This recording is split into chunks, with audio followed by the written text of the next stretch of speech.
नमस्कार दोस्तों, स्वागत है आप सभी का विद्याग्राम जीएम में। पहले दोस्तों, जैसे कि आप सभी को पता है कि हमारा रिप्रोडक्टिव हेल्थ यानी कि जनन स्वास्थ्य ऑलरेडी चल रहा है, जिसमें हम 7 क्लास कर चुके हैं। अगर आपने नहीं देखा है तो प्लेलिस्ट में जाकर के सारा का सारा क्लास आप देख सकते हैं।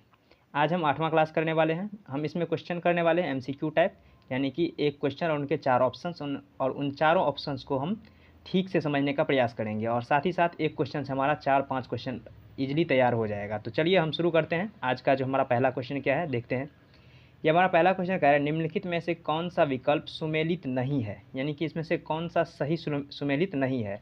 देखिए ऑप्शन ए में है मलेरिया और प्रोटोजोआ संबंधित। देखिए मलेरिया जो है वो सही है, प्रोटोजोआ से ही होता है, प्लाज्मोडियम नामक जो प्रोटोजोआ है जिसकी वजह से मलेरिया फैलता है, तो ये तो सुमेलित है। बात करें खासरा का, तो खासरा जो है वो जीवाणु से ना होकर के खासरा जो है वो विषाणु से होता है। ठीक है, खासरा विषाणु से होता है और ये जीवाणु से नहीं होता है। तो यहाँ कह रहा है कौन सा सुमेलित नहीं है, इस हिसाब से ऑप्शन नंबर बी जो है एकदम सही है कि ये खासरा जीवाणु से ना होकर के विषाणु से होता है, तो ये सही है।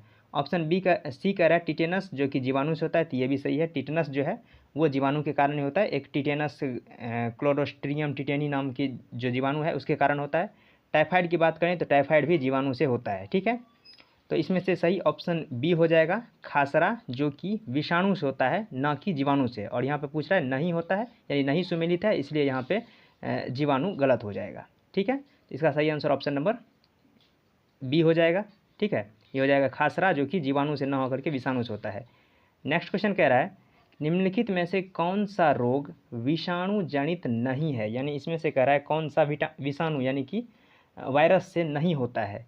तो देखिए ऑप्शन नंबर बी दिखा है तपेदिक, जिसे हम शॉर्ट फॉर्म में टीबी भी कहते हैं। ठीक है, ट्यूबरकुलोसिस जो जिसे कहते हैं, तो ये जो तपेदिक है ये विषाणु से ना होकर के जीवाणु से होता है। ठीक है, ये जो तपेदिक है टीबी है ये जीवाणु से होता है। बाकी बात करें चेचक का, इन्फ्लुएंजा का और खासरा का, तो ये सभी जो है विषाणु जनित रोग है, यानी विषाणु के कारण होता है। बस ऑप्शन नंबर बी जो है तपेदिक, ये विषाणु से नहीं होता बल्कि ये जीवाणु से होता है। ठीक है, ट्यूबरकुलोसिस माइक्रोबैक्टीरियम, तो ये बैक्टीरियम जो लास्ट में है वो बैक्टीरिया के कारण होता है। तो यहाँ पे ऑप्शन नंबर बी इसका सही हो जाएगा, तपेदिक जो है वो बैक्टीरिया के कारण होता है, यानी कि जीवाणु के कारण होता है ना कि विषाणु के कारण।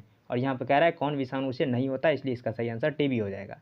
चलिए नेक्स्ट क्वेश्चन कह रहा है, निम्नलिखित में से किसके कारण काला अजार नामक रोग होता है। इसे काला अजार या फिर साधारण भाषा में काला अजार भी कहते हैं, ये किसके कारण होता है। तो काला अजार जो होता है वो होता है ऑप्शन नंबर ए प्रोटोजोआ के कारण, यानी कि कालाजार के लिए जो जिम्मेदार है वो प्रोटोजोआ है।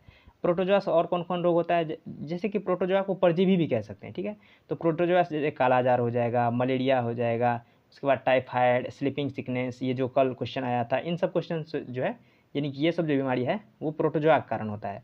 बात करें जीवाणु से, तो जीवाणु से भी ढेर सारी बीमारी है, जैसे टिटनस, हैजा, टाइफाइड, डिप्थीरिया, ये सब जीवाणु के कारण होता है। विषाणु से आप सभी जानते होंगे, जैसे एड्स, डेंगू, पोलियो, हर्पीज, ये सब जो जननांगी संबंधित बीमारी है वो सब खास करके विषाणु से होता है। कवक से भी होता है, जैसे कि दाद, खाज, खुजली, ये सब कवक से होता है। तो आपको ध्यान रखना है कि जो काला जार है वो प्रोटोजोआ के कारण होता है, और इसका जो वेक्टर है यानी वाहक जो है एक जगह से दूसरी जगह जो इसके प्रोटोजोआ को ले जाता है वो होता है बालू मक्खी, जिसे सैंड फ्लाई कहते हैं। तो वो मक्खी जो है एक जगह से दूसरी जगह जो है इस कालाजार के रोग वाहक को लेकर के एक जगह से दूसरी जगह ट्रेवल करता है। तो इसका सही आंसर ऑप्शन नंबर ए हो जाएगा, कालाजार जो है वो प्रोटोजोआ के कारण होता है। नेक्स्ट क्वेश्चन कह रहा है, डैश की कमी की वजह से क्वासियोरकर नामक विकार उत्पन्न होता है। ये क्वेश्चन जो है वो पोषण चैप्टर से है, किसके वजह से क्वासियोरकर नामक विकार उत्पन्न होता है। तो आपको ध्यान रखना है कि प्रोटीन की कमी की वजह से क्वासियोरकर और मरासमस नामक 2 बीमारी होता है, और ये खासकर बच्चों में होता है। जैसे क्वासियोरकर 0 से 1 साल के बच्चों में हो जाएगा। ठीक है, 0 से 1 साल के बच्चे में हो जाएगा ये क्वासियोरकर। उसी तरह जो है 1 से 5 साल के बच्चे में हो जाएगा मरासमस। ये सब बीमारी जो है प्रोटीन की कमी के कारण होता है। इसमें होता क्या है, जैसे चमड़ी लूज हो जाना, पेट फूल जाना, हड्डियाँ कमज़ोर हो जाना, हाथ पैर एकदम पतला होना, ये एक तरह से कह सकते हैं कुपोषित बच्चे का, जैसे आपने कहीं फिगर देखा होगा तो वो कह सकते हैं वो प्रोटीन के कुपोषण के कारण ही उसे कुपोषित कहा जाता है। तो यहाँ हो जाएगा क्वासियोरकर जो है प्रोटीन की कमी के कारण से क्वासियोरकर नामक रोग होता है, जो कि बच्चों में होता है, अब एडल्ट में नहीं होता है। ठीक है, चलिए नेक्स्ट क्वेश्चन कह रहा है, एडीज मच्छर इनमें से किसका वाहक है। तो एडीज मच्छर जो है वो डेंगू का वाहक है। आपको ध्यान रखना है कि एडीज मच्छर वो डेंगू का वाहक है। ठीक है, जिसके एडिजिप्टी मच्छर भी कहते हैं। एडिज का पूरा नाम एडिजिप्टी मच्छर भी है, ठीक है। तो ये डेंगू का वाहक है। साथ ही साथ ये एडिजिप्टी मच्छर जो है सिर्फ डेंगू का नहीं होकर के बहुत सारे बीमारियों को भी ये होता है, जैसे कि जिका बुखार, चिकनगुनिया, ये सब भी आपने सुना होगा। तो इसके लिए भी वाहक मच्छर यही एडिज मच्छर ही है। तो आपको ध्यान रखना है कि एडिज मच्छर जो है वो डेंगू के लिए वाहक होता है। तो आज के लिए इतना ही, मिलता है नेक्स्ट वीडियो में, तब तक के लिए धन्यवाद, जय हिंद।